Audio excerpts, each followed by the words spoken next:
Pessoal, muito bem.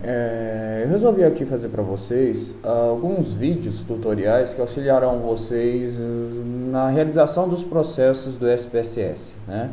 Muito mais fácil do que ficar fazendo algumas telas, do que algumas dicas. A gente consegue aqui ver no vídeo com tutoriais algo bem mais facilitado que auxiliará vocês na sala de aula e nas outras atividades com este programa, tá? Hoje eu vou trazer para vocês o primeiro item que a gente trabalhou sobre tabela de frequências, né? Aquela organização que a gente verificou primeiro manualmente, e agora a gente aprende a fazer ele no SPSS. Aqui eu estou com aquele banco de dados que vocês estão acostumados, com aquele visual do SPSS. Aqui é aquela variável de custos, minutos para execução das atividades que a gente utilizou em sala de aula, para vocês verificarem como a gente construiu todos os passos dentro da disciplina, tá? Só para vocês relembrarem, aqui são as variáveis que vocês digitaram, que a gente digita geralmente em colunas. Cada variável é um conjunto de dados que são dispostos verticalmente. E aqui a gente mostra a quantidade de dados que a gente tem. Nós tínhamos 30, vocês têm que ficarem atentos a esta quantidade aqui, tá? Só para relembrar, aqui nós estamos na aba visualização de dados. É bom vocês trabalharem na área visualização da variável, todas as vezes que inserirem uma nova variável. O nome, para ficar fácil a identificação, não é aceito acento, nem também é aceito espaço, então os nomes vocês têm que ter essa ideia na construção.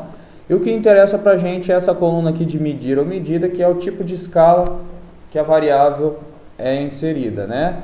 Lembrando que nominal a gente trabalha com nomes, códigos, símbolos, classificações, ordinal a gente tem um ordenamento.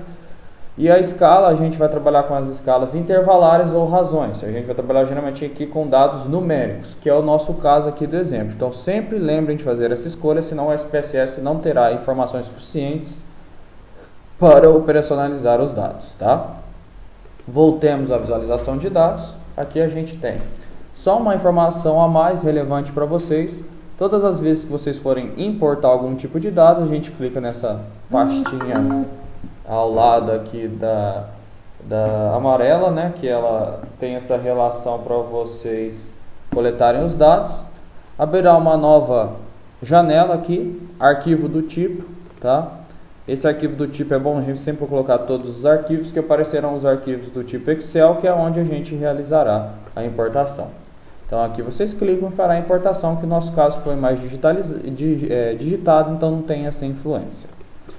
Primeiramente, então, vamos lá fazer o primeiro passo da sala que a gente fez, que foi o cálculo simples da frequência, né?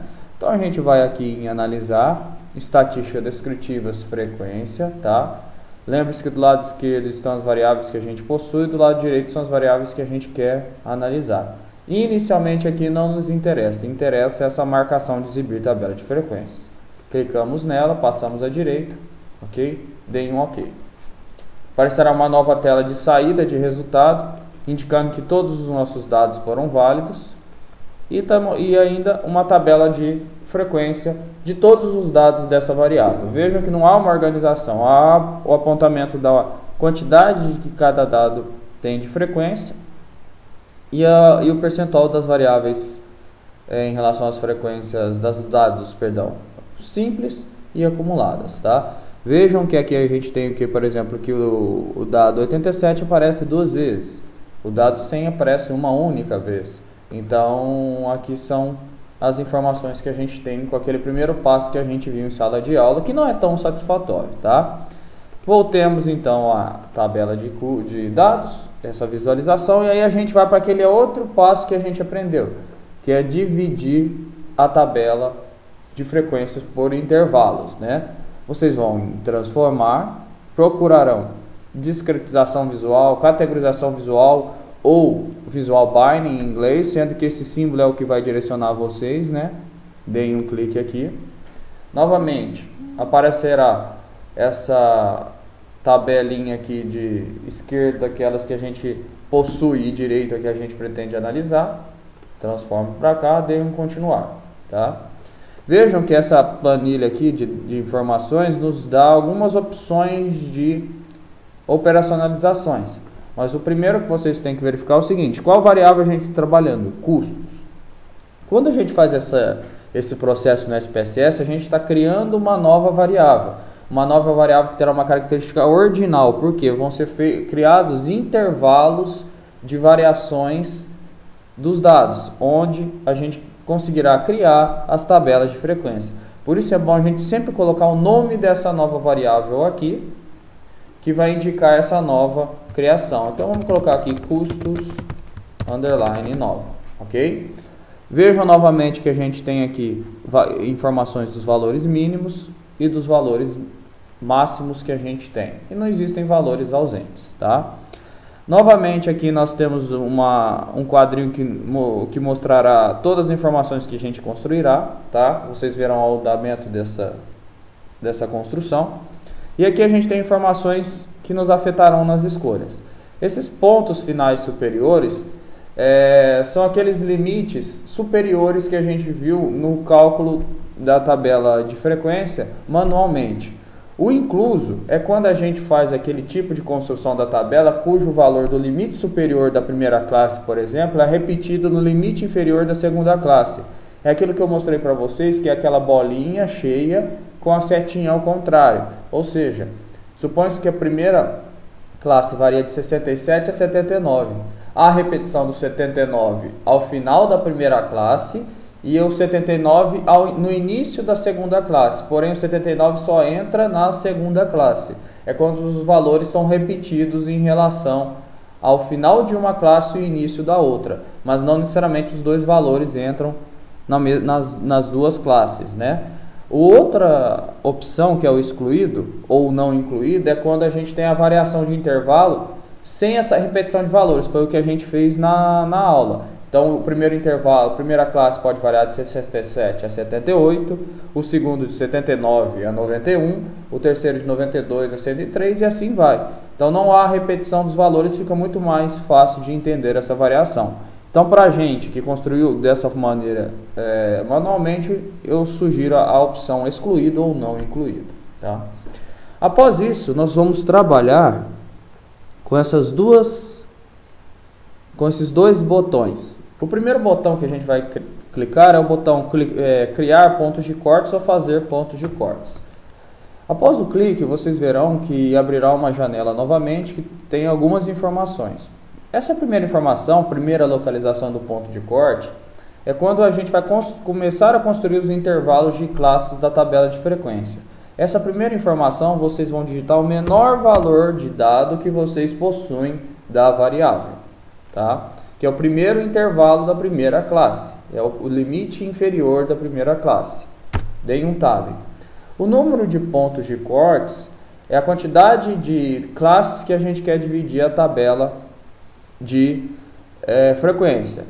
Vocês viram que geralmente o adequado é variar de 5 a 20, ou existe a fórmula que a gente trabalha com o cálculo do log, né? E nós utilizamos, para exemplificação aqui na sala de aula, o intervalo de número de classes de 5. Quando vocês já derem um tab, o SPSS já calcula a largura. A largura é o que? É a variação de uma classe para outra em relação de termos numéricos, tá? Pode-se utilizar os valores quebrados ou decimais para fazer o cálculo da tabela de frequência ou aproximar para cima esse valor dessa largura. Foi o que a gente fez na anterior, a gente pode diminuir aqui e digitar 12. Então todos esses passos aqui a gente já faz e o SPSS já reconhece, a gente clica em aplicar. Vejam que apareceram os valores dos limites inferiores que a gente calculou manualmente, que já nos auxiliam a essa nova construção da tabela de frequência. No entanto, o que está faltando para a gente é a construção daqueles intervalos, por exemplo, 67 a 78, 79 a 90, por exemplo. Para fazer isso, vocês vão aqui nesse botãozinho fazer ou criar rótulos e deem um clique simples. Vejam que vão aparecer informações aqui deste lado direito, que fornecerão esses intervalos que a gente construiu manualmente e vão aparecer na tabela que a gente construiu. Vai construir futuramente com o SPSS. Então aqui são as informações de todos os passos que a gente tem para fazer a construção da frequência. Deem um OK, aparecerá uma nova janela que indicará a construção dessa nova variável, a gente dá outro OK, sendo que o SPSS mostra novamente o processo que ele fez. Tá? Voltemos aos dados, a nova variável aparece aqui, com uma característica ordinal, como vocês podem ver aqui na outra tabela, tá? Na outra abinha. Aí, para vocês verem se deu certo essa classificação e como a frequência aparecerá, vamos em analisar estatística descritiva, frequências. Lembrem-se que essa variável antiga a gente não quer trabalhar, então voltem elas as variáveis que a gente possui e repassem somente a variável que nos interessa. Não importa essas escolhas, inicialmente importa essa escolha. Variável escolhida, deem um OK. Por fim, aparecerá como resultado aqui 30 variáveis escolhidas e a tabela de frequência organizada pelos intervalos que a gente construiu manualmente, a quantidade pela contagem, percentual de frequência simples e percentual de frequência absoluta em relação ao que a gente trabalhou.